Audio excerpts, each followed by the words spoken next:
तो बेटा आज की जो टॉपिक है अभी है वो है काइनेटिक एनर्जी। अभी हम पोटेंशियल एनर्जी पढ़कर आगे आए हैं। पोटेंशियल एनर्जी कैसी एनर्जी है? जो किसी भी वस्तु की स्थिति, पोजीशन पर डिपेंड करती है। अच्छे से हम पढ़कर आ गए। अब काइनेटिक एनर्जी डिपेंड करती है जब कोई चीज चल रही हो, दौड़ रही हो, मोशन में हो, उसके अंदर जो शक्ति होती है, जो एनर्जी होती है ना, उसे हम काइनेटिक एनर्जी बोलते हैं। जैसे कि आपका दोस्त भाग रहा है, भागते भागते आप अपने दोस्त के सामने आ गए, क्या होगा? वो आप में एक टक्कर देगा और आप जमीन पे फ्लैट हो जाओगे। क्यों? वो जब भाग रहा था तो उसके अंदर एक शक्ति आ गई थी। अब उसके अंदर जो शक्ति आ गई थी, काइनेटिक एनर्जी जो आ गई थी, अब एकदम आप उसके सामने आ गए, वो रुक भी नहीं पाया क्योंकि उसके अंदर जो ताकत थी एकदम अचानक से वो रोक भी नहीं पाया और आपकी और उसकी टक्कर हो गई। ये है गतिज ऊर्जा, जो गति से आती है। काइनेटिक ऊर्जा जो कि मोशन से आती है। इसका फॉर्मूला है 1/2 m into V square. 1/2 m into V का square. v is the velocity, m is the mass of object. बस, बहुत बढ़िया है जी। चलो बेटा अगला देखो। और बेटा याद रखना, नॉर्मली पोटेंशियल एनर्जी ही काइनेटिक एनर्जी में कन्वर्ट होती है। जैसे कल मैंने एक स्प्रिंग का आपको बताया था कि स्प्रिंग को दबाते जाओ दबाते जाओ।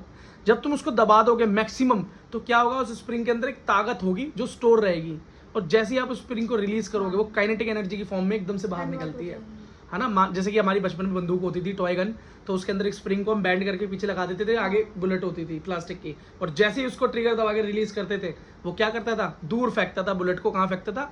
दूर। और ऐसे ऐसे धनुष पे हमने एरो लगाया, एरो को पीछे की तरफ मूव जितना खींचते हैं इलास्टिक और छोड़ते हैं, तो काइनेटिक एनर्जी की फॉर्म में तीर आगे जाता है और जाकर जहां पर आपको हिट करना होता है लग जाता है। ठीक है, चलो भाई।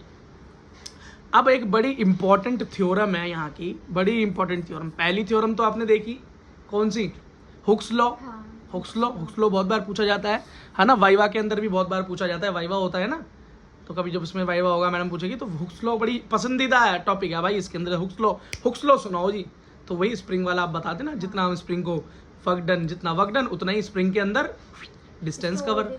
चलो, अब स्टोर एनर्जी भी उसी के बराबर होती है, वर्क डन के बराबर। वर्क एनर्जी थ्योरम क्या आ गई? Work energy theorem.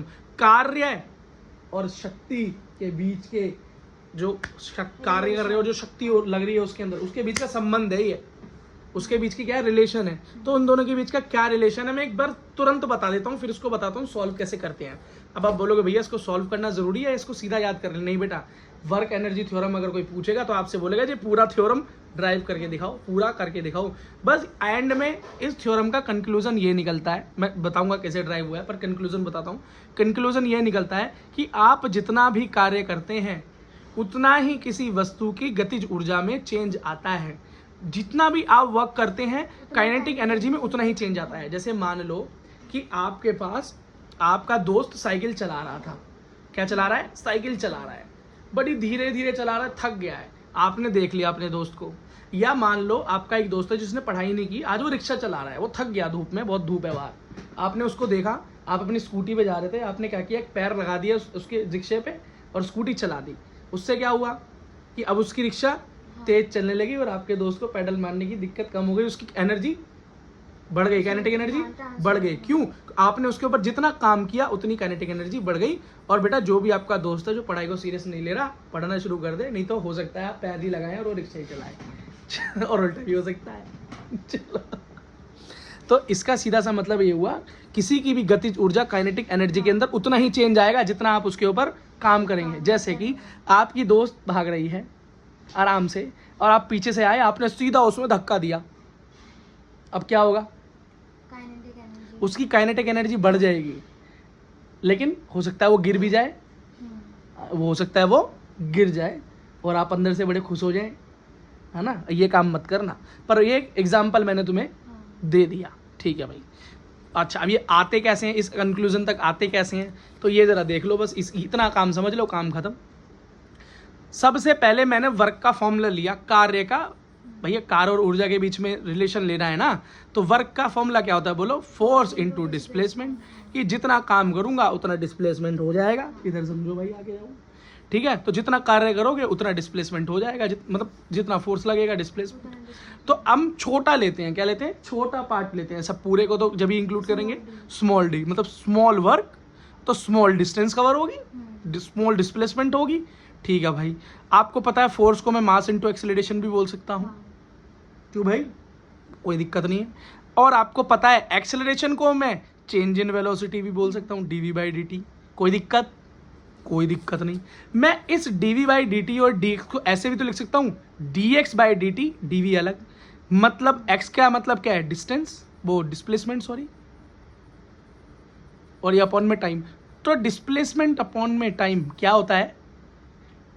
वेलोसिटी तो होती है। वो बहुत बढ़िया हो गया जी। तो जब मैंने इस dx को इधर ले आया, इसको यहाँ पर रखा तो हो गया वेलोसिटी, तो मेरे पास क्या आया? स्मॉल वर्क आ गया, थोड़ा छोटा वर्क आ गया जो हमने उस पर अप्लाई किया किसी बॉडी पर उसकी काइनेटिक एनर्जी को चेंज करने के लिए। तो वो क्या हो गया? m, इसकी वजह से v और dv, dw equals to m dot v dot dv हो गया। बात खत्म। कितना आसान है, मजा आ गया भाई। चलो अब आपको पता है स्मॉल वर्क को, एक छोटे से पार्ट को अगर बड़ा बताना हो, टोटल निकालना हो, तो हम इंटीग्रेशन का इस्तेमाल करते हैं। इंटीग्रेशन के आप रूल और फॉर्मूले और रेगुलेशंस देख चुके होंगे मेरी वीडियो में, पुरानी वाली में, और नहीं तो एक बार देख जरूर लेना, नहीं तो डेरिवेशन कर ही नहीं पाओगे, रट्टाफिकेशन में फायदा कुछ नहीं। अब मैंने ड्राइव किया, अब ये क्या है भाई? u और v।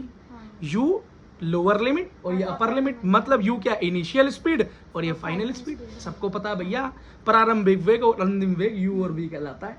ठीक है भाई, कर दिया इंटीग्रेट, कांस्टेंट बाहर आ गया v डॉट vv।